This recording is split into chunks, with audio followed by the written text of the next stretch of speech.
All right. Ready? Let's do it. Chalk Nation, we are out here in Dubai sitting down with your boy Tanner Shuck, one of the most controversial men in fitness, sitting across from me, but also a very good friend. I've actually known Tanner for what, 12? Yeah. Probably 12 years now? 11, 12 years. We go way back. People need to know this. You actually created my Instagram account for me. You literally made my Instagram account for me back in 2013. So that's crazy because when you said that, I actually didn't remember it until you brought it up because you were like, yo, we're at DFC, which is like the Dubai Fitness Championship. Yeah. And you're like, dude, you have to be on Instagram.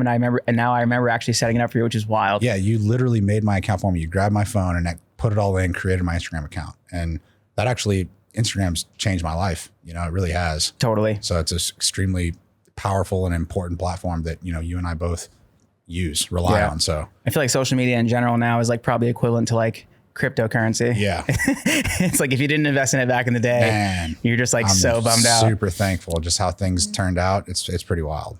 Yeah, man. So speaking of social media, you have some pretty polarizing posts, and that's pretty much what I really wanted to talk about. But not just that, also like how your training's evolved over the years, like how you're feeling about fitness in general, nutrition in general, like how your thoughts and how everything has changed. Because for me, things have changed a ton. Like, yeah, likewise. The way that I train, the way that I eat, like the things that I believe in, like the excuses that I used to think were potentially valid from some people, which I no longer think are valid at all.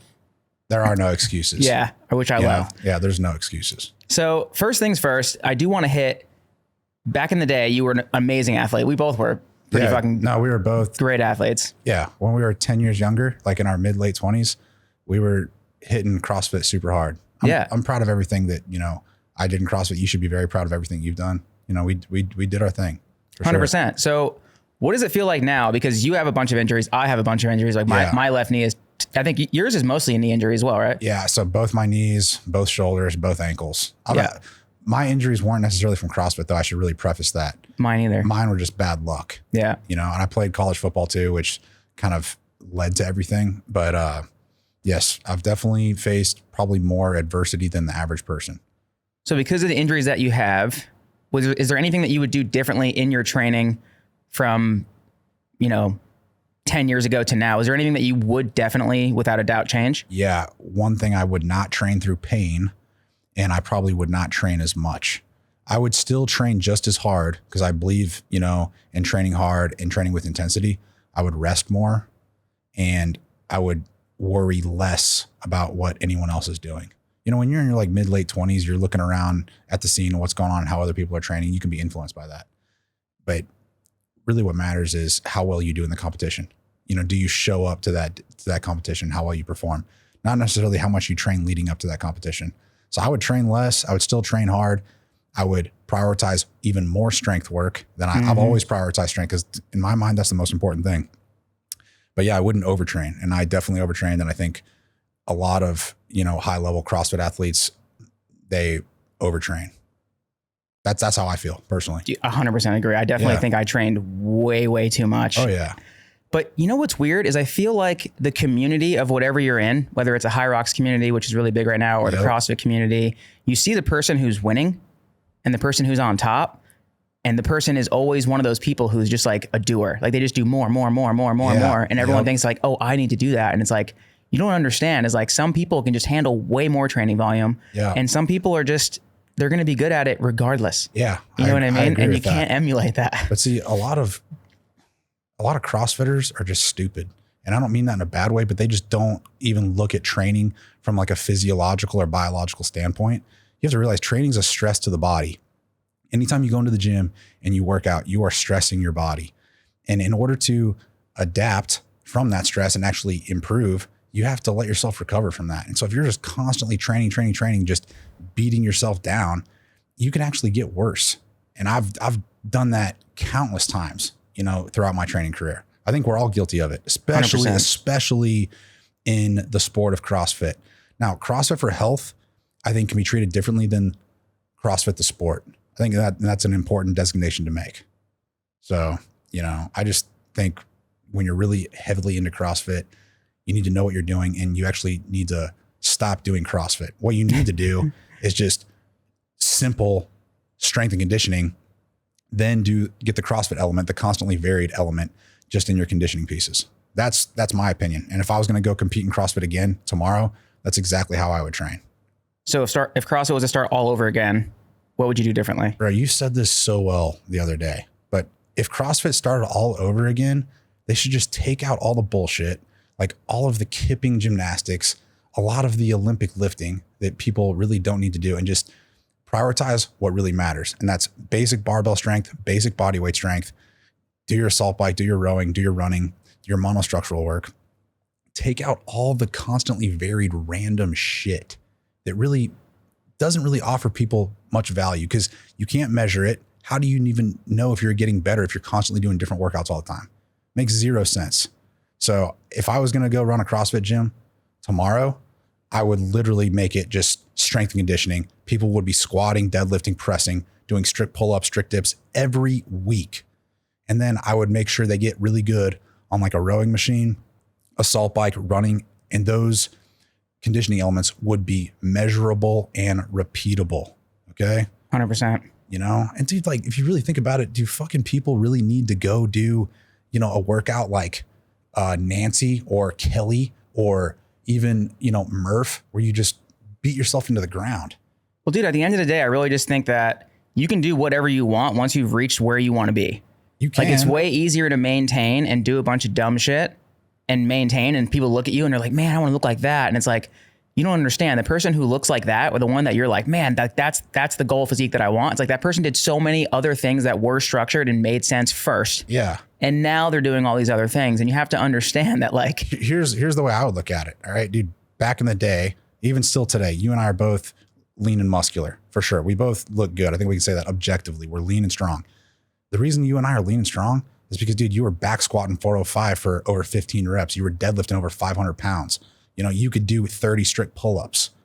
No one doing CrossFit or looking at those elite CrossFitters understands that. They just see all the flying around, muscle ups, kipping gymnastics, and all these crazy snatches. People don't understand that you have to master the basics of just getting strong first before you can do any of that fancy, you know, gymnastics or whatever they're doing, Olympic lifting. You just got to get strong first and foremost. Strength is everything, in my opinion. 100%. You know? So what do you think of the hybrid movement that we're starting to see now? Like, what's your first, like, as soon as you hear the word hybrid, like, what's your first thought? Just say it. I just think it's the next trend. Yeah. It's just the next trend that people are looking at. I think CrossFit is kind of dying off or losing a bit of popularity.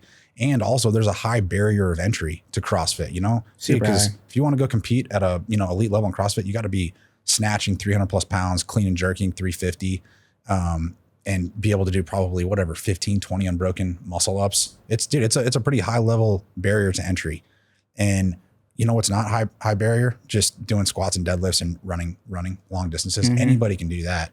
And high rocks, all that is for cardio bunnies. Yeah. You know what I'm saying? Dude, just, all right, let's go see who can run 8 kilometers, do a bunch of wall balls, push a sled, do some, you know, burpee broad jumps, and make ourselves really tired for an hour. Anybody can do that. And it's fun. I'm not, you know, discriminating or knocking high rocks. That's a more legitimate sport than CrossFit, because at least it's measurable, repeatable. It's the same. 100%. Everyone shows up to the High Rocks event. Everyone knows what they're doing that event. And every High Rocks event, they're doing the same thing. And so it's measurable. People can actually they know if they're getting better at High Rocks. What blows me away though is, like, most of the sports that usually take off, it's because there's a lot of strength training. There's a lot of these like high kind of skill work things that do require a lot of like muscle activation and allows people to get pretty fucking jacked. Yeah. Whereas I feel like for you to get really, really good at High Rocks, you actually have to get smaller. Yeah, you probably do, because it's a running sport. It's a running sport. If you're not good at running, you're gonna suck at High Rocks. Yep. That's pretty much it. That's no matter how good you are at the stations. Oh, for sure, because you spend over probably half the event running. Yep. Right. So it's for cardio bunnies. Mm-hmm. Okay. And you said this so well the other day. The better and better you get at High Rocks, the worse you look. You know. Dude, and I actually interviewed the CEO of High Rocks, like the owner of the whole sport, when I was in New York City. And I was asking him, like, what's your overall goal with the sport? And he's like, I want to compete with marathons. Like, there you go. I want the participation to be so ridiculously high that it's like something that everybody wants to do everywhere. And I think he's achieved that. Yeah, dude, he's a smart guy for sure. And please, I'm not knocking High Rocks, or I'm not, you know, if you want to be a cardio bunny and just go do a bunch of cardio, that's your choice, all for you. I personally like being strong, jacked, and I like being fit. Mm-hmm. Okay. That's how I've always trained. Now, I've got that from playing college football. You know, then I just naturally gravitated into CrossFit because Basically all CrossFit was to me is like, all right, do XYZ workout as fast as you can. All right, easy, you know? Have you been to a High Rocks event? Yeah, I've been a couple. So my fiance, she's competed in a couple High Rocks events. So I always go support her, and it has a great turnout. I think it's great. I think what's interesting is there really is no like real hanging out and kind of like vibing and stuff like what it's like at a CrossFit event. Like once the event starts, you don't really watch anyone. You're kind of just like, this is like an hour and a half long event.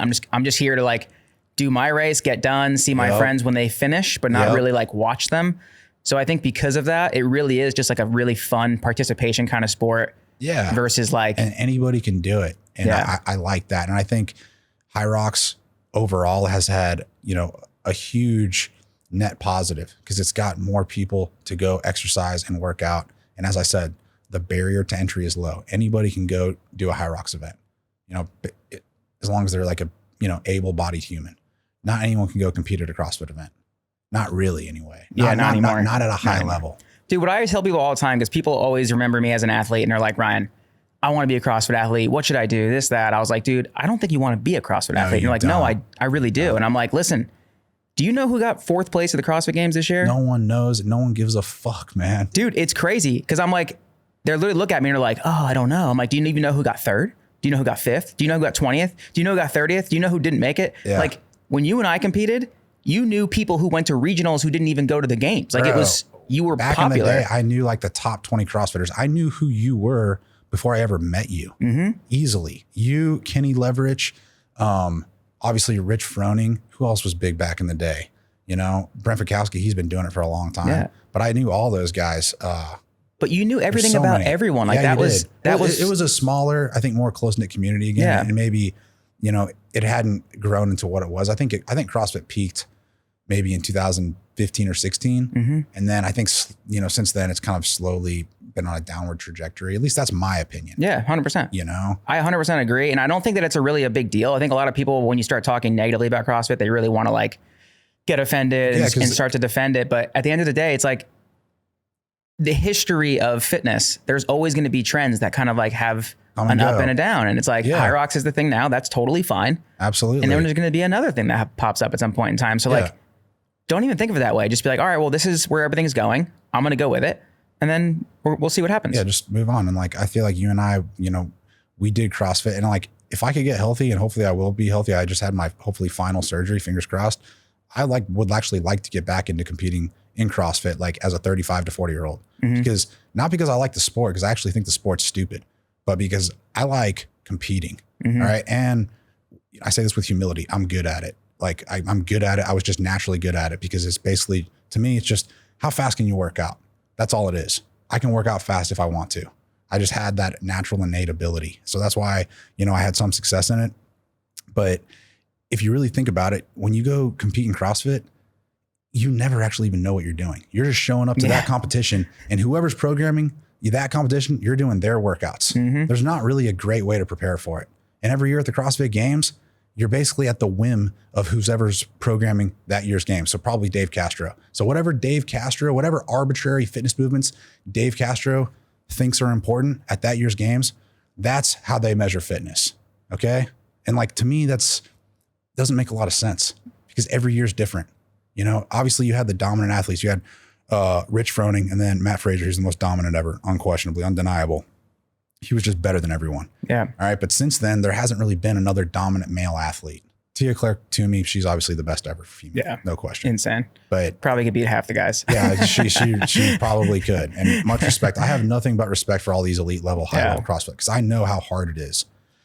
What I don't like about it is you're just showing up and you're doing whatever, you know, Dave Castro says that year, whatever he thinks is important. It would be nice if it was like a structured event, like they had like a mile run. Sport. It would be a real sport, man. It really would. It's not a legitimate sport. So what do you think would be like a perfect set of events? Like, I think, in my opinion, like just on the fly right now, I'm like a mile run, a max back squat, probably a max clean and jerk versus a snatch. I think you'd have to have throw in some kind of body weight movement, whatever, like 20 legless rope climbs for time, 30 strict muscle ups for time. Yep. Max distance unbroken handstand walk. There you go. Some kind of thing that's measurable and repeatable they can do year to year, and you can actually get better at it. I would throw in a 2K row personally. There you go. Yep. 2K row. I love that. I think that's the hardest fitness test ever. Personally, that's terrible. I'm biased. It's brutal. Yeah.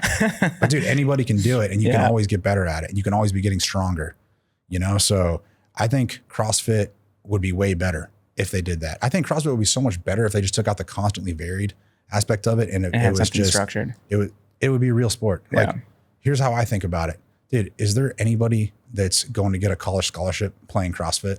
No. No and way. it's never going to happen. No one gives a shit about the sport, to be honest, unless you're in CrossFit. All right, well, let's move on. Hold on. Sorry. That's all right. I do like talking about CrossFit every now and again. Yeah, but we can, man. I'm happy to talk about it, too. Yeah, but and people hate me because I actually have opinions on it. And that's like, they hate that because they love CrossFit and they're so stuck in their own little CrossFit world. They don't realize there's a world outside of CrossFit and fitness. All right. And dude, 100%. Yeah. And when you love something, you do something, you coach CrossFit and your livelihood depends on CrossFit, you are incapable of looking at the sport from an objective lens. Does that make sense? 100%. So anyways, man. I just know I only have a limited time with you, so I want to hit some other topics. My bad, bro. No, we're good. So on the nutrition side of things, because this is another one that triggers a lot of people because they are diehard paleo, diehard keto, diehard carnivore, whatever it is, right? What was your nutrition like when you first got into fitness? We don't even have to call it your CrossFit career, but like, how has it evolved? I don't know if it's really evolved that much because I've always just eaten quite intuitively. And that's always I've always eaten a high protein diet. Obviously, when I'm training more, I'm consuming more carbohydrates. Pretty simple, but it's always just single ingredient, real foods. I never really ate any low quality processed shit food. Mm-hmm. That's not food to me. When's the last time you had fast food? Genuinely. I don't think I've had it since I was like 18. Yeah, dude, I wouldn't, you couldn't pay me to eat fast food. All right. You literally couldn't. I would just be like, no, man, I'm just not going to eat. I don't care how hungry I felt. I would just wait until I had access to high quality food before I ever ate anything, you know, like I just wouldn't put that shit in my body. Cause to me, I think eating healthy is a form of self-respect. Dude, if you're going to go eat fast food or go eat low quality shit food, you know, that's disrespecting yourself. So I just wouldn't do it. Yeah, dude, if I'm on a road trip or something like that and you're stopping at gas stations or it's fast food or like you're not going to be able to have food for like a day, I like literally won't eat that day. I'm just like, me neither. I'm good. And dude, you know what people don't even realize? Like, I don't care how hungry you are. You're lean. I'm pretty lean. Are we going to die from starvation if we don't eat for a day? Absolutely not. Yeah. Man. You're not going to fucking die. Actually, the best thing you can do is probably just not eat for a while. You know, letting yourself be hungry for a few hours, it's not going to kill you. Yeah. It's a good thing. And that's why you just look at food as, you know, eating healthy is a form of self-respect. I'm just not going to disrespect myself like that. That's how I feel. I don't care how anyone else feels. Dude, I think absolutely the same. Like I was really big into paleo when I first got into like competitive fitness, I guess I'd call it. Yeah. And I was like just obsessed with it because I saw my body composition change considerably. Like I came from Olympic skeleton and bobsled, and I was like, I was like 210 pounds. Yeah, dude, you were a thick boy for sure. And then I cut down to like 180, I think, within like 2 months of like joining my first CrossFit gym. And I remember just being like, fuck, dude, like I had no idea that what was actually happening was I was eating less calories because I was choosing higher quality foods. Yeah, I just thought more satiating foods. And I just thought that the diet itself was like what was making me change. Right. So I was like, I'm never going to eat anything outside of this because I look amazing. And I was just like, this is my religion now. And like, that is it. That's what it becomes, man. It kind of becomes like a religion or ideology. Yeah. And then I just kind of, as I got older, I was like, all right, well, now I kind of want to try keto for a little bit. And then now I kind of want to try high carb for a little bit because I want to like, you know, get a little bit more jacked on the bodybuilding side of things. I was like, I know I need way more carbohydrates. So I started adding a lot of things back in. And then I started to just feel different when I would add different things back in. Yeah. And I remember like Rob Wolf back in the day, he was a person who I remember Rob Wolf. Started writing a lot of the paleo books. Yeah, it was like back 10 years ago. Yeah, and he said, everybody, no matter who you are, everyone should do an elimination diet for 30 days, take everything out where you're only eating single ingredient foods. And as you bring other foods back in, just kind of like evaluate and see how you feel. Yeah, observe how you feel. And just observe how you feel. He's absolutely right. I'm huge on elimination diets. Basically just eliminate all the shit. All right. And you'll feel way better. If you stop eating shit, you'll feel way better. It's really that simple. I don't understand all this, you know, diet ideology and people get so attached to their diet. It's really silly in my opinion. Just eat single ingredient nutrient dense foods. I say this all the time. Sorry, I'm going on a tangent. No, you're good. I always tell people just follow 3 rules. If the food did not exist 200 years ago, don't eat it. If the food didn't directly come from an animal or was not directly grown from the ground, don't eat it. And every time you eat, I learned this from you, every time you eat, prioritize protein. Mm-hmm. You know? Wait, no, excuse me. Eat with purpose. Eat with purpose. Every time you eat with purpose. You ask yourself, what is this meal going to do for me right now? All right. Is it going to get me closer to my goals, farther from my goals? Absolutely, man. Yeah. And then, absolutely. The third rule though is prioritize protein every time you eat. That's what I tell. You'll never go wrong if you follow those 3 rules. The thing is most people, they're going to tell you like, dude, I feel fine. I don't need to do that. And I'm like, no, you don't know what good feels like. You have no idea. You feel like shit and you don't even know it. Absolutely. I could not agree more. People have no idea when they just start eating healthier, they have a new normal and they actually start feeling like a normal human should.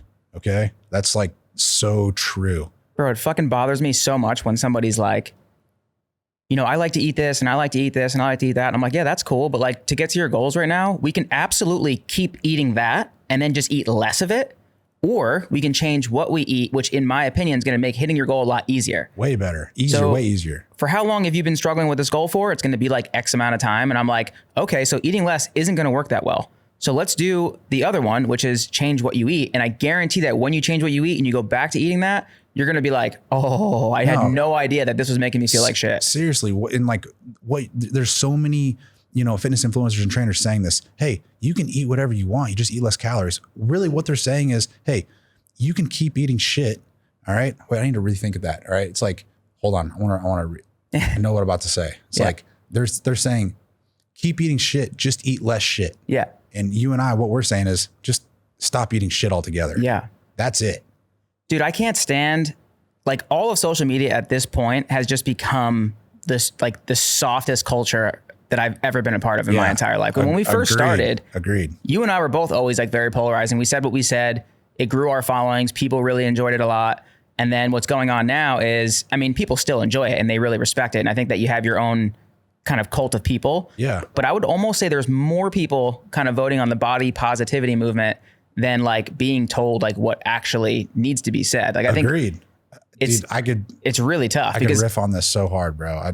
But our recent post, we literally just did a recent post together. You and I kind of collabed on it. And it was about the trainer being overweight. And you're like, dude, you can't have a trainer who's overweight. And then having all these people who are commenting and seeing that the people who are commenting are people who are overweight. Yeah. And they're trainers. There was overweight trainers.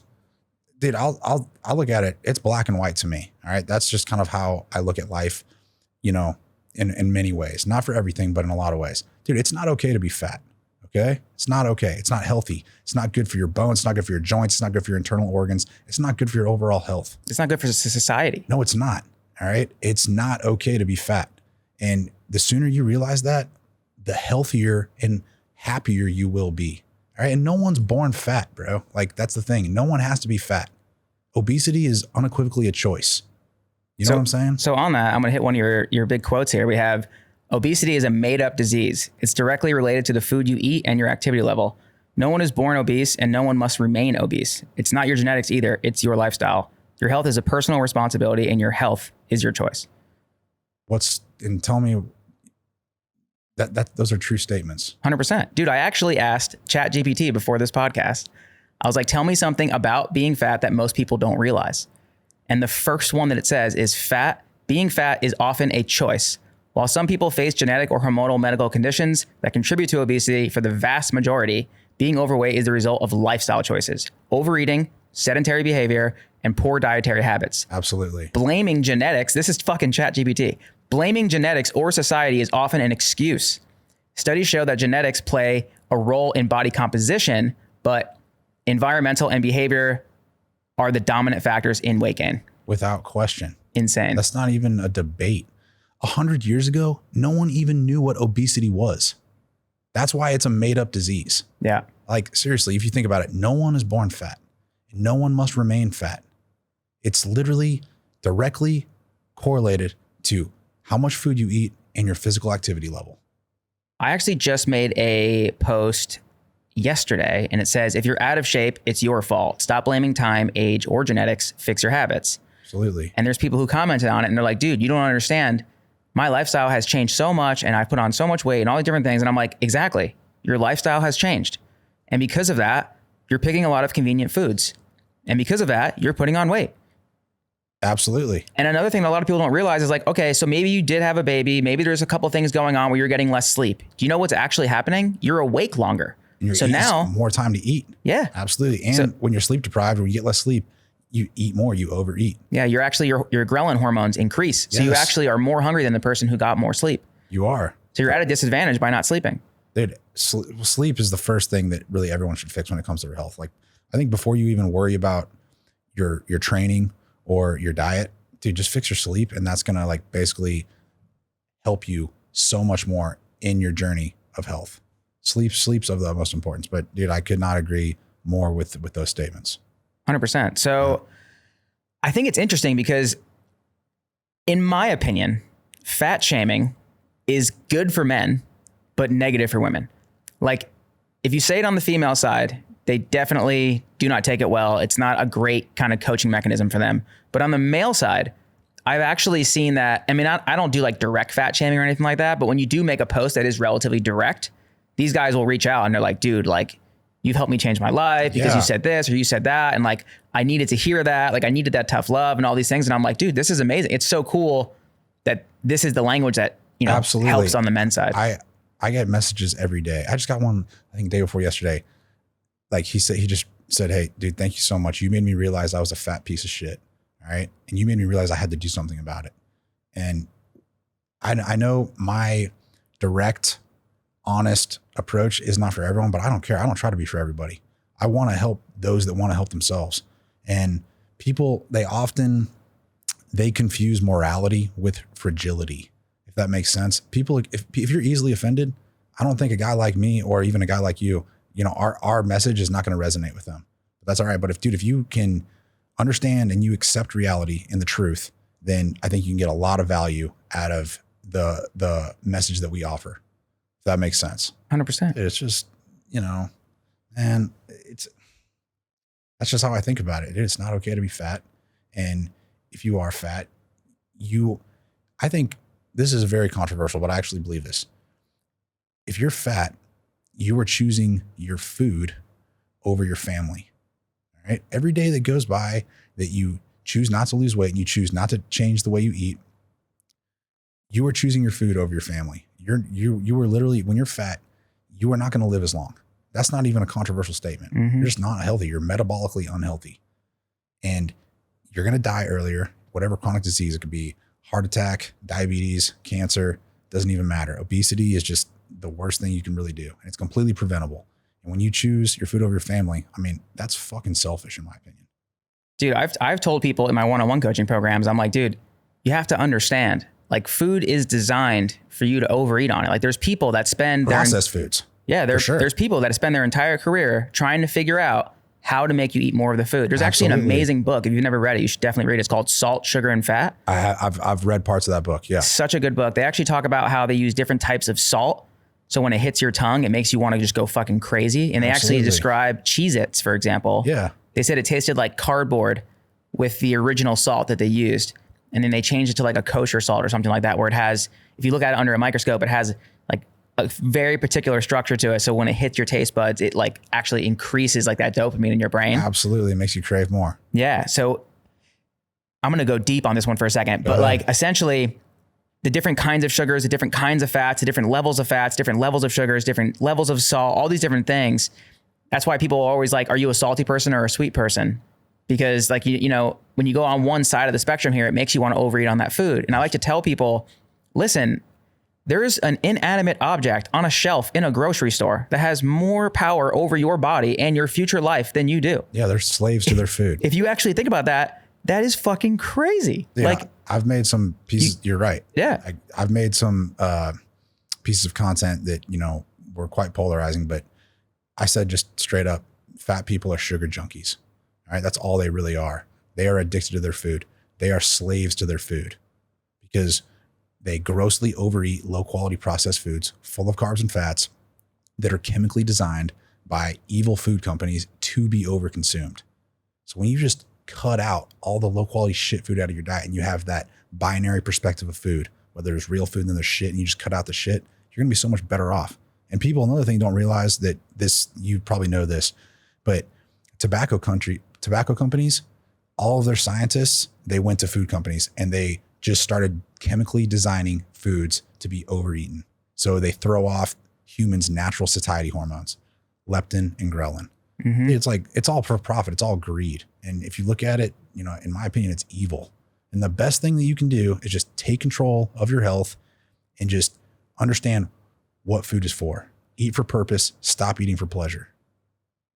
Interestingly enough, I think the people who go down this rabbit hole of trying to figure out what health truly is, instead of just eating single ingredient foods like meat, fruit, and vegetables, they do the opposite and they wind up becoming vegetarians or vegans. They go on. And they think they're doing the right thing, but they're not. I agree. I mean, I would never be vegetarian or vegan. I think anytime you eliminate entire food groups out of your diet, how sustainable is that for most people forever, for the rest of their life? I mean, they have to take supplements for the rest of their life. Absolutely. How could that, how could a vegan diet actually be the healthiest diet? It's ridiculous. It's just absurd. On that same end though, people that go full blown carnivore and they just cut out everything else and they just eat meat or eggs. While I think that's a much healthier and better approach. And I've done carnivore for like 3 months before. Same. And it absolutely works. I like it, but it's not sustainable forever. It doesn't need to be. So just don't exclude entire food groups out of your diet. But what you should exclude is just all low quality processed foods. Just eat, like you said, single ingredient, nutrient dense foods. Prioritize protein every time you eat. Don't overthink it. And then when you think you're hungry, use protein as a way to gauge actual hunger. All right. That was another one of my more popular posts. It's just called the protein test. Yep. So I was going to bring that one up. So go ahead and hit it. Is it all right? Yeah, all hit right. it. So what I tell people all the time, anytime you think you're hungry, all right, don't eat anything at all. Do not eat on impulse. Just give yourself the protein test. Ask yourself right now in this moment, when I think I'm hungry, am I hungry enough to eat a piece of pure protein, like a piece of chicken, fish, or steak? And if a piece of pure protein does not sound appetizing to you in that moment, you're not hungry. You're just being an impulsive little bitch. Mm-hmm. You're letting your brain play tricks on you, and you don't need to eat anything at all. But on the flip side of that coin, if you're willing to eat pure protein, then go eat pure protein. Because I guarantee no fat person on this earth ever got fat from eating too much protein. Well, dude, also because coffee right now is like such a huge thing. Coffee's legit. I like coffee. No, it's amazing. I'm not going to say anything negative about coffee. What I'm going to say is so many people drink so much coffee that they forget to drink water. So what happens is, statistically speaking, 40% of the time people are actually thirsty versus hungry. So when they first have that impulse, a lot of times it's actually thirst disguised as hunger. Dude, I can riff on that. And you've said this so many times in your content over the last 10 years. And one of my clients actually showed me this. He showed me a hunger flow chart. And I was like, damn, dude, this is genius. And I stole it from him. And I'll give him credit. Such Adam, good dude. Basically, when he was hungry, he wrote himself a flow chart on a whiteboard. And it goes, if you think you're hungry, drink a glass of water. If you're still hungry, drink a coffee. If you're still hungry, have a high protein snack like beef jerky or a protein shake. And if you're still hungry, go have a high protein meal. And if you're still hungry after a high protein meal, which you won't be, go back, circle back, and drink another glass of water. I love that, dude. It's man. I've made a piece of content about it. I'm going to make another one. Well, that clip right there, dude. You just show that hunger flow chart, and it's genius because it's so true. Because you're right. A lot of times people confuse hunger with thirst. All right, and if they're still hungry after they drink some water or drink a coffee, bro, go eat some protein. If you're still hungry after that, go eat some more protein. And if you're still hungry, which you won't be, go drink another glass of water. Well, listen up. So we know as trainers that most people just way overanalyze that, like the basics are the one thing that are always going to get you through. They're never going to let you down. And for us, it's very easy to make basic decisions no matter where we are, what time it is, where we are in the world. Well, it's ingrained into us. Yeah, it's ingrained. So someone's listening to this right now. They're a dad. They're someone who's trying to get fit. You know, someone is listening to this who doesn't understand. And they're like, dude, I do understand what you're saying is like eat single ingredient foods. But like, what if I'm someone who is not going to meal prep and I go to work and I only have access to these certain kind of food places around me, or I fly a lot and I'm on airplanes or this or that? What can I do? You want my honest answer? Don't do a meal prep one. I'm not. Just do anything else. Yeah. I would literally just say, all right, if you're too lazy to meal prep and you think you're hungry, if you're flying or whether you're at work, you don't have food, but you think you're hungry, lift up your shirt, look at your big ass gut and remind yourself you have plenty of stored energy in the form of body fat that your body can utilize. And you actually don't need to eat anything at all. I actually love that. Remind yourself of that. Like, dude, what is body fat? It's just stored calories that you've eaten in excess that your body didn't need, so it stored it as fat. So if you can't visibly see your abdominals, you actually don't need to eat. I know that might be extreme, but all the fat people in the world, probably the single greatest thing they could do is actually not eat for like 30 to 60 days. And I know that's extreme. I'm not advocating that, but I guarantee if fat people stopped eating for 60 days, do you think they'd be healthier? Yeah, for sure. Unquestionably. Unquestionably. That's how simple it is, man. So that would be my advice. I'd be like, dude, like, motherfucker, lift up your shirt. Look at your gut, dude. You actually don't need to eat. Okay, so let's say they don't eat for like a week or something like that, right? Like, which they're not going to do. But let's just say they eat less because of this now, because that's a polarizing statement. I think people will remember that, honestly, for the rest of their life, especially if they're overweight. But what about, like, for example, when I go to the airport, I genuinely will not eat unless I can find hard-boiled eggs. I've seen so many of your Instagram stories yes. And I've had like little cheddar cheese sticks. Like I've found things that work, like no matter what, Absolutely. No matter where I am. Dude, beef jerky, whatever. Yeah. There's no excuses, man. Yeah. But sorry, were you going? Do you want to carry on? I'm thinking, so like now, let's say I'm the person who's at work or whatever, and there are like 3 Chipotle-like type places around or like something, like, what am I going to get? I would straight up just eat. I would go to Chipotle or wherever, whichever place there at the airport or wherever you are has the most protein, and I would just load up on that. Okay, so yeah, it could be Chipotle. Maybe you're at Subway, just go get a bunch of extra meat. Shit, even if it was like McDonald's, go eat, whatever, 5 or 6 meat patties, maybe In-N-Out burger. I don't know. Or what you could do is just go find whatever convenience store, find some beef jerky, boiled eggs.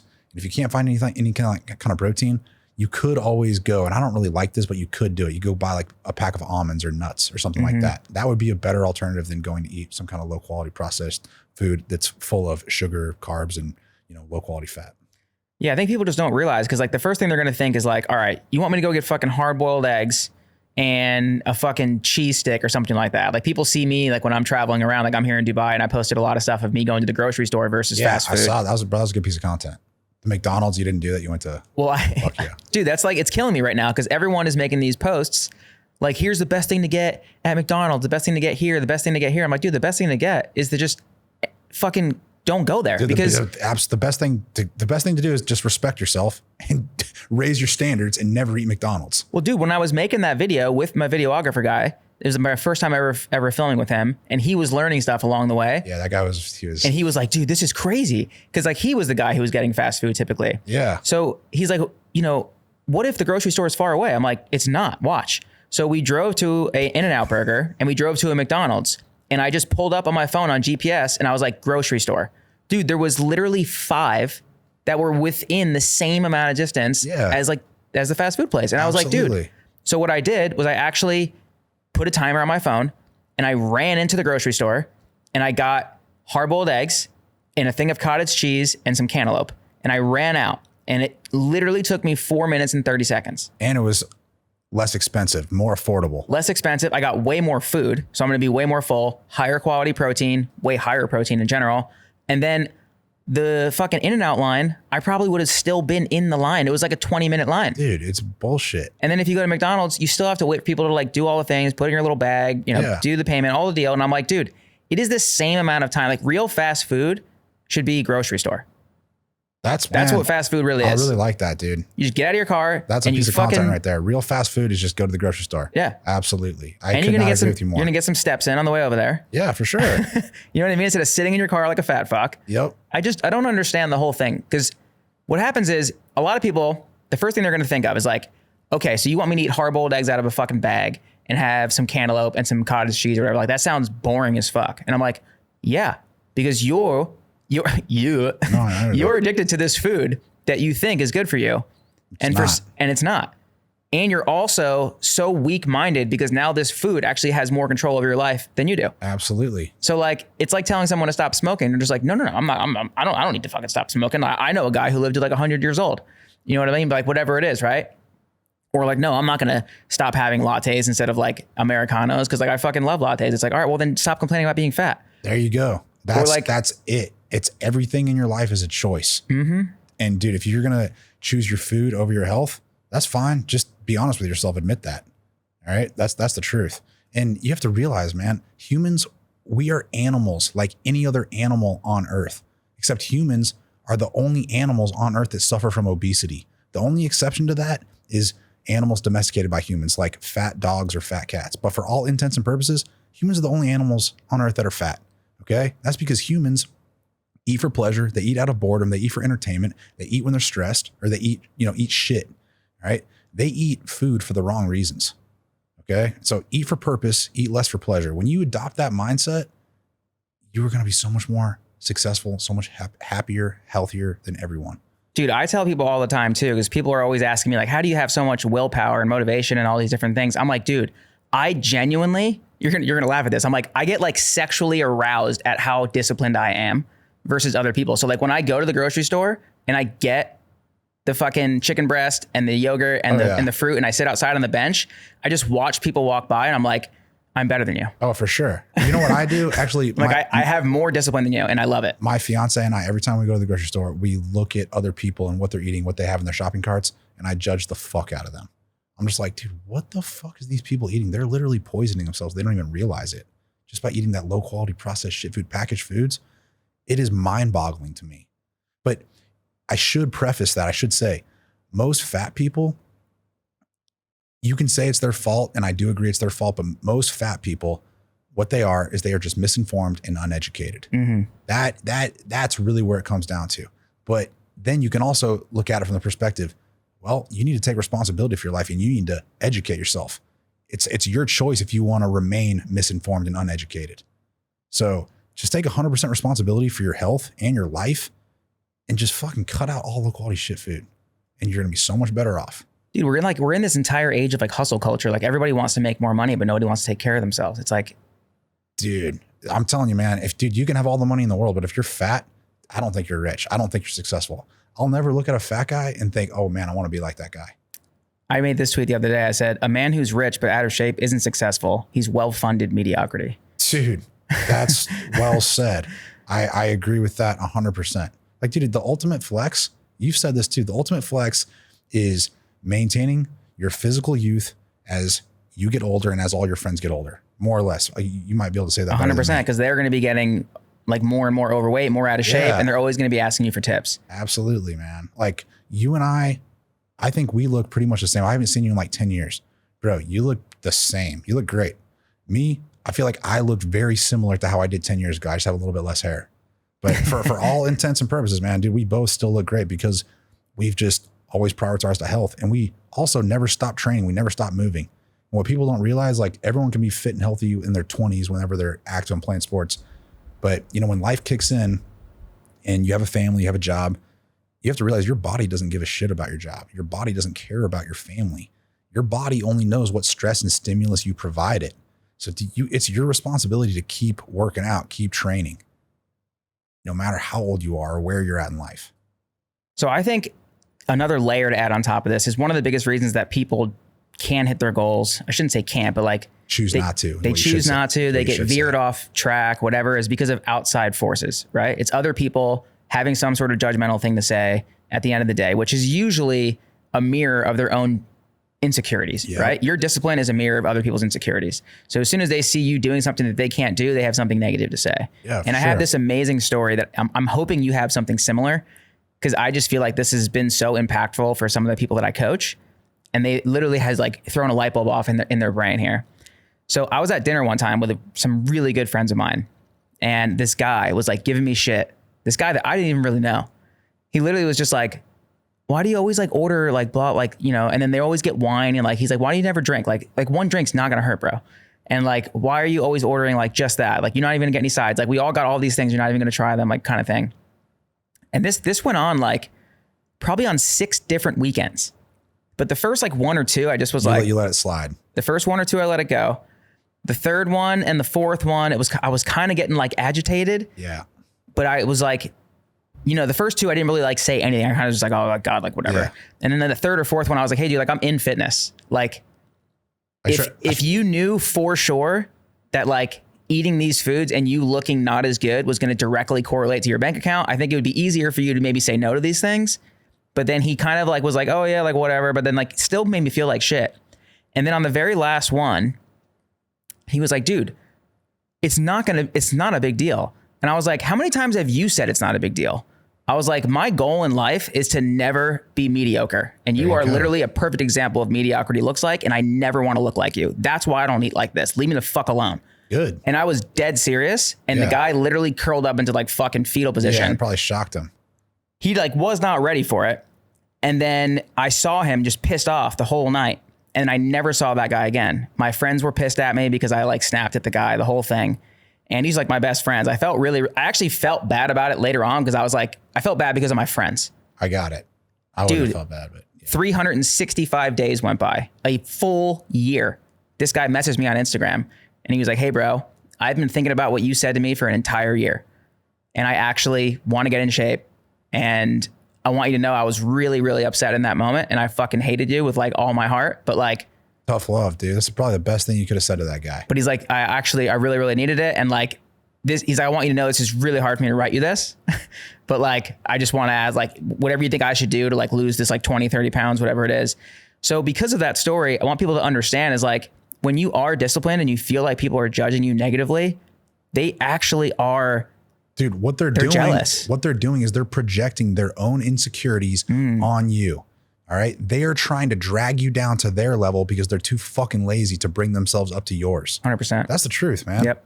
That's like, man, and people that don't see that, like I have so many dissenting comments. I have a lot of haters. I could care less. You have to earn those haters. And so, dude, I'm actually proud of the fact that, I look at things differently and I present a different perspective than most people. All right. And what I say, what I do, it doesn't hurt anyone. It might hurt your feelings temporarily, but it doesn't actually cause any harm to your life. It just challenges the way you think. And you pissed that guy off only because you challenged the way he thought. All right. And that's the best thing you could do for him. So bro, fucking good on you. And you had a positive impact on that guy's life. Do you have any stories like that? Maybe not any specific ones just right there. But what I will say is I have a ton of people that probably don't like me. They probably think I'm fucking arrogant or that I'm full of shit or I'm judgmental or that I hate fat people. And I'll say this, I do not hate fat people. I just hate that people are fat. Yes. And just because I challenge the way you think doesn't mean I'm wrong. I just look at it from a different perspective. That's all it is. So that's really what I say, man. So what's the first thing that you think of when you see someone who's overweight? Like what's that thought process right away?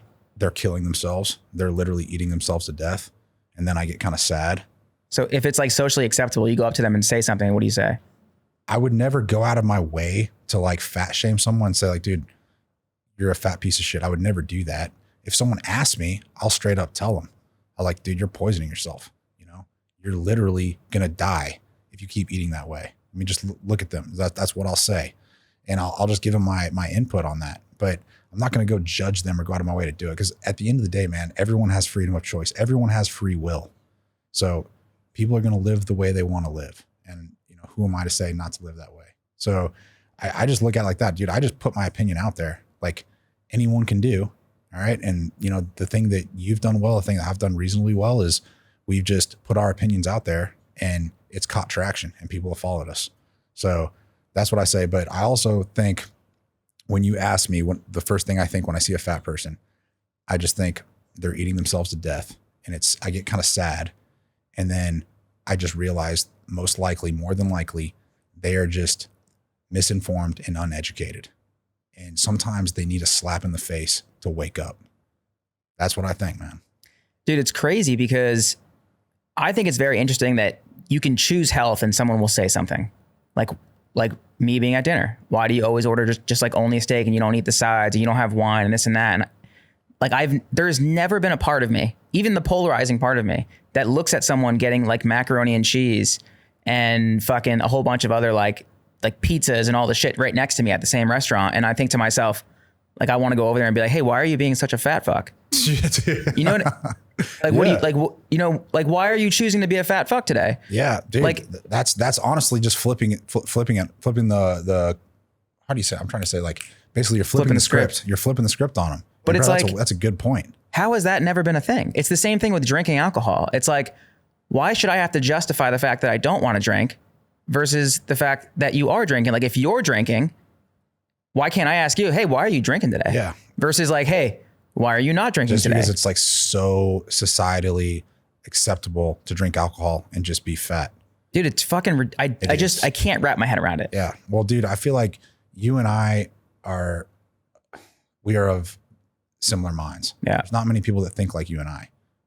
So you have to realize that. And you also have to realize most humans evolved always remaining in their comfort zone, doing what's easy. And it kind of goes back to that old motto, dude, if you want a hard life, do what's easy today, dude. But if you want an easy life, do something hard today.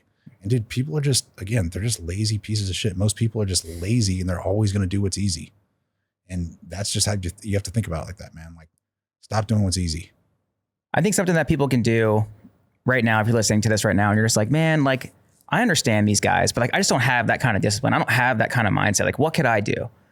I think what you can do is you can write down on a piece of paper what you want someone to think of your life when they look at you. Like, what do you want them to think when they see you? Like, do you want them to see like low self-respect, low discipline, like no sparkle behind your eye? Absolutely. Like, you know what I mean? Purpose, like, what is it? You know what I mean? Because I think a lot of people don't realize, I think it's either 82 or 92%. It's one of those. 82 or 92% of people judge you before you even open your mouth. Yeah. If you want more opportunities in life, get your ass fit. Dude, for sure. Straight up. Absolutely. Dude, this has been proven in studies, like numerous studies. People prefer to do business with people who are lean and fit. All right. They're more trustworthy. You can almost guarantee that they have better moral character, better values, and will do what they say. Because when you look at a lean, fit, healthy person, you know that person respects themselves. All right. And they're just a better person in general to do business with. Obviously, there's going to be, exceptions in that. But I would always rather do business with a fit and healthy person than a person who's overweight and lazy. Because there's just those perceptions and those stereotypes exist for a reason. And it's not about if it's fact or fiction. It's just literally the fact that like that's the judgment you're going to get immediately. Absolutely. Agreed. And you're going to have a different life because of it. And I think I always want people to think that every single time they met me, that there was something about me that they remember. Yeah. And because of that, I think that opportunity will never be scarce in your life if you can just show that you are somebody who is dedicated to something. Yeah. And I agree. And it kind of goes back to that original question. You said, like, I understand, because you and I both will agree, not everyone's going to think like us. Mm-hmm. Not everyone's going to live, with so much discipline. But it's not because they can't. It's because they choose not to. And so what they should do is they should just choose maybe one or two things that they want to do better, start doing better. Whether that's, cut out all low quality processed foods, stop drinking alcohol, start waking up earlier. All right. Yep. Stop having dessert every night or whatever. It could be just one or two easy things. And then you can build on that. Like, you didn't become, a super lean, fit, healthy, uber successful fitness entrepreneur overnight, man. That happened over many years of doing the right things every day, of having the right habits. Dude, I grew up eating fucking pasta every day. I lived on Gushers fruit snacks and kangaroo fucking Dunkaroo things. I didn't have the best diet growing up either. And I didn't either. But you made choices. You developed the right habits. Anybody can do that. They can. It's whether you want to or not. Because here's one thing I always say. If you want, you will. If it's important to you, you'll do it. Because every single person, they always make time for what's important to them. 100%. That's good stuff, man. I don't know. A lot of stuff. Yeah. So, I mean, I think there's one more layer to this. Like, if you guys really want to change your life, in my opinion, one of the best books you can read is called Atomic Habits. I absolutely love that habit. I read that book. Love that habit. Love that book. Okay. But you talking about, creating habits and stuff like that, I was going to say to the crowd here is like, start with one habit. This is what they talk about in the Atomic Habits book. And it's just such a phenomenal book. I'd say it's probably one of my favorite books of all time. And you start with one habit and then you stack the next one in 4 weeks and the next one in 4 weeks. Like I know it sounds like you can probably do one every week, but that's like an unsustainable approach in my opinion. So you just do one every 4 weeks and you'd be really surprised where you're going to be in absolutely 3 months, 6 months. I'm noticing that. So my health and fitness has always been really good because that's always been my top priority, but I'm noticing that now in business and I'm becoming more business minded than I think I've ever been in my life. And I'm proud of that. It all comes with habits, you know? So no matter what domain of your life, picking up habits slowly, gradually over time and keeping them is going to get you where you want to be. All right. Dude, your life in general is never going to feel that good unless you actually do hard things. Absolutely. Get out of your comfort zone. Dude, I think it's really big right now on social media, but they're not talking about why hard things are important. They're just like, do ice baths because it's good for you, or do high rocks because it's like a fun new thing, or like do this or do that. Like the reason that things take off is because when you do something hard, all of a sudden you start to do other hard things in other areas of your life. You build self-confidence. Yeah. Absolutely. That's literally what it's all about. But no one talks about that part of it. They just say like, this is the next best thing. This is the next best thing. And it's like, dude, that hard thing. Like imagine if you just woke up tomorrow, you had $1 billion. It'd be really fucking cool for like a little bit because you'd get everything out of your system. You'd be like, this is fucking crazy. And then all of a sudden you'd be like, all right, well now I either need to make 10 billion because it's like something for me to do, or I need to like go give my money away to like a charity so I feel good, or I need to get fit now, or like whatever. I think what really matters most is like if anyone that's ever experienced any modicum of success in their life, it's who they become, the journey that they took, what they had to go through to get there. That's the actual reward. You know, in my opinion, that's really what it is, man, for sure. The next topic I want to hit on is because we're talking about obesity and we're talking about being overweight. A lot of people don't realize whether you're fat or you are excessively muscular, we're still looking at the same negative health effects. Yeah. I think it's important to preface that when you're talking about excessively muscular, most likely using steroids, anabolic steroids, correct? Correct. Yeah. They're both, while those might be kind of opposite ends of the spectrum, they're both quite unhealthy. But the reason I wanted to hit it was because we're talking about things that are kind of big on social media right now, right? And like things that people are talking about and people are kind of creating conversations around. And I think right now, I have never in my entire life, I've been alive for 38 years now, I've never seen steroids be like talked about like it's popular, like it's creatine, like it's nothing. It's like over the counter now kind of vibes. You have 18-year-old kids doing tren and shit like that. Like performance enhancing drugs, steroids, they're almost ubiquitous in the fitness industry now. It's kind of worse than obesity. If in some regards, yes. I think specifically for young males. Yeah, because if you start taking stuff like that when you're that young, dude, it's definitely going to shorten your life if you're abusing it. Yeah, you know what I'm saying? They're abusing it. Yeah, a lot of them are. Yeah, it's not good. It's absolutely not good. And what it comes down to is like impatience and I think laziness. They're not willing to work hard for a really long time. And you can build a very respectable, strong, lean, jacked physique naturally if you're willing to put in the work for, years. That's the truth. Well, dude, tell me if I'm telling the truth or not for yourself. But for me, when I was younger and I was in high school, I remember seeing guys who took steroids when I was in high school and they were fucking big and jacked. Yeah. And I remember just being like, dude, I would for sure take steroids if I could just get them. Like, I definitely wanted them and I would have taken them.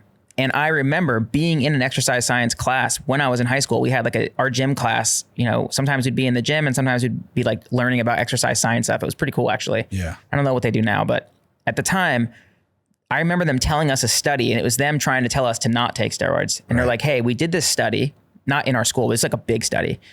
And they told thousands and thousands of kids, they're like, if you were to take performance enhancing drugs and by doing that, you would win every single thing ever in your life. You just won everything. But at the end of 10 years, you would die. Would you still take it? And it was like 80% of the kids said, fuck yeah. Yeah, I think the majority, I've heard about the study, the majority of people said that yes, they would do it. And I was like, that actually was probably my mindset at that time. Yeah. So I feel bad for these kids now because they have more access to this stuff and they're seeing, because I didn't have. Everyone they look up to on social media. They're all doing it. I can't say everyone, but most people. Yeah. For sure. Most, yeah. Yeah, most. And like, that's actually a message that I put out a lot is because at the end of the day, bro, I care about health. So dude, I'm not just going to talk shit about people being fat. I'll talk shit about people doing steroids too, because it's really unhealthy. And unless you're like a world-class bodybuilder or strongman, or you compete in some sport where you basically, it's just expected to take performance enhancing drugs, when you're doing drugs, when you're doing steroids, you are sacrificing your health. You know what I'm saying? You're compromising your health, and it's not a good thing. All right. And that's why I talk about that. And people like say, oh, Tanner always talks about being natty or all that. You just, talk shit about people doing steroids. Dude, I don't give a shit what people do. Do whatever you want. Just don't act like you're doing it for health, because you're not doing it for health. You're doing it for vanity, or you're doing it for your sport. And I get that. I get competing and doing all that. But just don't talk about doing steroids. Don't claim you're being healthy if you're using steroids for a long period of time. All right. Because it's not good for you, man. It's not good for you. I just think it's crazy. Like every time I go on social media, cause like when I was in high school, we didn't really have social media. So like, no, I mean, yeah, we didn't. I didn't, the only people I was jealous of were the people who were in my class. You know what I mean? Like it wasn't like 6 billion other people on social media. Yeah, those are the days, man. Now you're literally just like, man, so-and-so, like, I mean, dude, there's probably people that you're jealous of in business or in fitness who don't even live here. I wouldn't even think about those people if I didn't, see them on my phone every day. 100%. So now you have these kids, like there's lots of kids who are having like eating disorders. Yep. There's a lot more suicide. There's a lot of these things. Body dysmorphia is probably more prevalent than it's ever been at any point in time in history. Just because of all the comparison. Unrealistic expectations. Yeah. And what do you do on that? I mean, I would just say, I've always looked at it as just worry about yourself. Don't worry about what anyone else is doing. And I think, I can't remember the author, but basically he said, comparison is the thief of joy. And I believe in that wholeheartedly. And, just try to become the best version of yourself. That's how I look at it. That's what I wake up and I think to myself. And I believe this. Maybe, my genetics might be better than average, but I don't have incredible genetics by any means. I definitely don't. Well, actually, no, never mind. Now that I met my dad, my dad is actually pretty fit. To be fair, and I'll say this, you've done the best that you could with the deck of cards you've been dealt. Does that make sense? You've done, dude, everyone's dealt a different deck of cards. It's kind of what you do it. How do you play those cards in your life? Like, so you've done the best what you can, man. Like, you can't control that, your height, weight, how well you put on muscle, but dude, you can absolutely control your attitude and your effort that you put into anything. Dude, anyone can get better. Anyone can get stronger. Anyone can build muscle. Anyone can burn fat. Okay. You don't need steroids to do that. You just need to be disciplined. That's really what it comes down to, in my opinion. Dude, I think, what do you think about like how people think about themselves in terms of like, if they believe in themselves enough to be able to make the decisions that need to be made for them to get to where they want to be? So in my opinion, self-belief is probably the most important thing ever. All right. I think one reason the reason I am where I am is because I've always believed in myself, but I'm very lucky. I had great parents, and my father instilled a very strong work ethic in me from a very young age. But believing in yourself is the most important thing. Dude, if you don't believe in yourself and you tell yourself you can't do things, dude, you're right. Like, you've heard that age-old quote by Henry Ford, whether you think you can or you think you can't, you're right. Bro, that's a fact. So what do you think people need to start doing to start believing in themselves more? Do more hard things, bro. Do more hard things. Get out of your comfort zone as often as you can, because that is going to build and instill confidence, and you're going to start believing in yourself more and more and more. Like, dude, I never thought I could freaking support myself in fitness. I never thought I could get out of personal training until I just started doing more and more social media, more and more stuff online, And dude, I realized, like, holy shit, bro, this is actually, this is possible. And now I believe that I never want to talk about really, I don't care. Talking about business or anything like that, I always stay in the health and fitness domain, but I think that I know for a fact I can make more money than I ever thought possible, because my mind's open to that now, and I'm willing to work for it. I believe in that. I know I can. And you're making those subtle changes. Absolutely. Like, I know some of the things that you just started doing recently where it's like, it wasn't something that you wanted to do before. Yeah. And now you're doing it. And you didn't, the thing is that you didn't want to do it. Right. And now you're doing it. Yeah. And now all of a sudden that's going to break a whole belief barrier. Absolutely. And it's going to change so many things. And I'm getting out of my comfort zone. Exactly. Dude, it's freaking hard. I'm not going to say it's easy, but dude, I've been waking up the past like 6-8 weeks. I'm waking up every day excited to get to work and actually, work towards new goals. So dude, that's what life's all about. So self-limiting beliefs, get rid of them. All right. Like, man, David Goggins said this, and he couldn't be more right. Like, dude, everyone walks around in their life with so much untapped potential. If people just started believing in themselves and doing challenging themselves, getting out of their comfort zone, like, not to sound cliche, but dude, the sky is the limit. Like, I truly believe that. Dude, so I don't even know if you know this or not, and I'm going to try not to fucking get emotional about it, but my brother died like 2 months ago, and he died of a drug overdose. And when I was talking to my mom on the phone, when she told me about it, you know, like we're both getting upset about it. And then I was just like, man, I just like don't understand. Like I haven't seen him in such a long time. And then my mom's just like, Ryan, like you got to understand, like he never believed in himself enough to be able to do what he really wanted to do. Right. And she's like, and I'm so happy that you've been able to do that. And I was like, wow. Like I started thinking about so many things in my life about him and like where he ended up doing all this bad shit because he wound up, you know, not getting out of his friend circle. Right. Yeah. And going into rehab and coming out and seeing the same people again and staying in the same town. Yeah. And doing the same job with the same deadbeat people and all these different things. And dude, right now, if I pulled up my laptop and my computer, I have a big fucking note on there that says he doesn't believe in himself. Yeah. Try not to cry. Oh, that's right. So I think that inner belief is something that a lot of people need to work on because like once you change that, that's like when everything will change. Absolutely. And I think that's like, dude, it's really the cornerstone of everything we just talked about. It really is. If you change your thoughts, you will change your life. All right. Like that's true. You can't really put it any more succinctly than that. If you change the way you think, man, you're going to change your perception of reality and you will change your life. Like, dude, you think Elon Musk looks at the world like everyone else or like Mark Zuckerberg or any other Jeff Bezos? Dude, they have a completely different fundamental belief system. And that's why they've been able to accomplish things that no regular normal person would ever think possible. All right. So dude, your belief system is everything.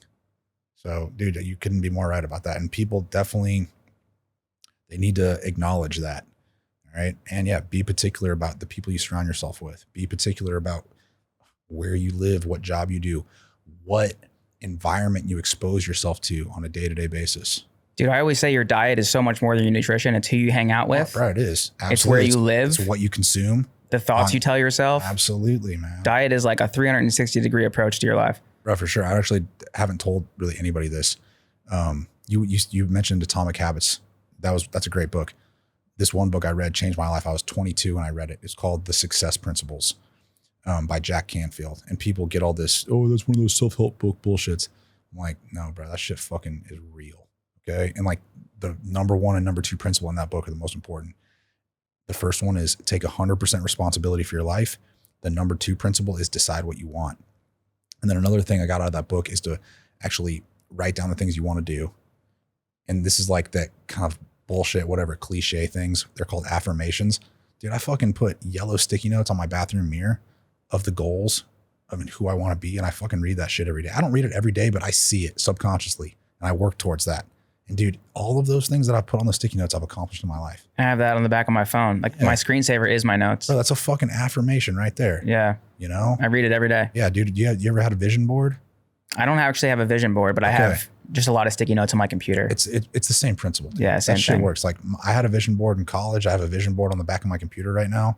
And dude, I'm fucking working towards those goals and I'm checking them off one by one, slowly but surely.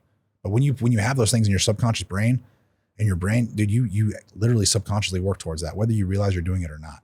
Like, dude, we're working towards our goals right now just by making this podcast together. 100%. You know? So think about that. So as we start to wrap this up, like that's like the first thing that I tell people is like, fundamentally, there is some basic things that you need to do internally that become the essentials that we need, that we talked about earlier. Like we believe that strength training is like, you know, the bottom of the food pyramid for your body and getting stronger and all that kind of stuff. We broke everything down with nutrition, making it very super simple.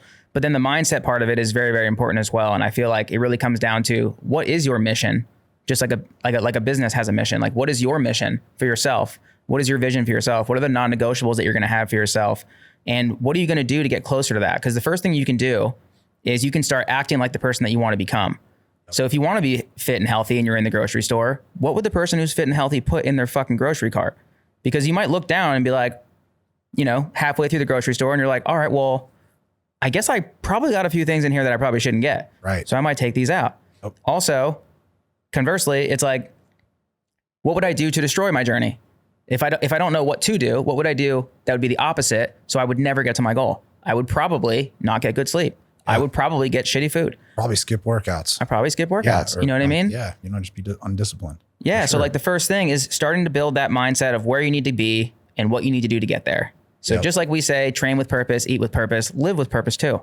100%, dude. And just start putting all the blocks in the right place. And I feel like a lot of people, they overthink it, but it's like, if you just stopped, if you're listening to this right now, just stop fucking everything. Stop driving your fucking car, stop walking, stop everything. Just fucking stop. And just make a duplicate of yourself. And it's going to stare you straight in the face. And it's going to tell you exactly what you need to do to get to where you want to be. Because you already know the fucking answer and you're not doing it. So if you were to coach yourself and you've already stopped right now because you're listening, what would you tell yourself to do? And now ask yourself, why am I not doing it? Very good. That's sage advice. And if you don't have a why, it's because you don't have a fucking goal. So write it down. Yeah. Write down what the goal is. If you don't have a goal, it's really, really hard to go anywhere. If you get in your car and you don't know where you're going, it's fucking very hard to end up anywhere. So figure out where you want to go, figure out what you need to do to get there, and then figure out all the things that you need to do along the way. Yeah. I can't speak for everyone, but I think I can speak for you and I can speak for myself. Even if you're not, the most ambitious or goal-oriented person, but you do want to be better, but you just have no idea where you want to start. I think the best thing you could do, bro, just get stronger. Like in my opinion, lifting weights, getting stronger, building muscle, that has translated into success in so many other areas of my life. So if you don't know what you want to do, dude, no one has ever regretted getting stronger. No one has ever regretted building muscle or you're getting jacked. So that could be step one. And dude, if you just do that, you get stronger, build some muscle, you'll build some confidence. You will start to look at yourself differently and you will start to look at the world differently. You'll start to think differently. So I absolutely agree with everything you just said right there. But if you're just someone that just has no idea what to do or where to start, just go fucking work out, go get stronger. That's something that I think of. I love that. And I've heard someone say like your personal success will never outgrow your level of personal development. Very true. So if you don't have the ability to like learn a really like high value skill set and all these different things, you can just start with something as basic as just like training, which is free. Absolutely, dude. And then it'll start to give you the kind of personal development for you to build in other areas. It kind of compounds, man. I love it. It really does. For sure, man. So with that being said, what are some of the things that you do for your clients as we start to move on here, where people can find you and all that stuff? Like, what are some of the things that you do to help people? Dude, I appreciate that, Ryan. So I'm very focused on social media, and just my goal with it is just to help reach and positively impact as many people as possible through health and fitness. That's my goal. So my main focus right now is growing on YouTube. Obviously Instagram, I like that too. I'm really focusing on, growing my coaching business. And like I said, man, just helping people and changing their lives through health and fitness and mindset. So if you want to learn more about me, you can check out my website, truestrength.co. You can find me on YouTube, Tanner Shuck, Instagram, Tanner Shuck.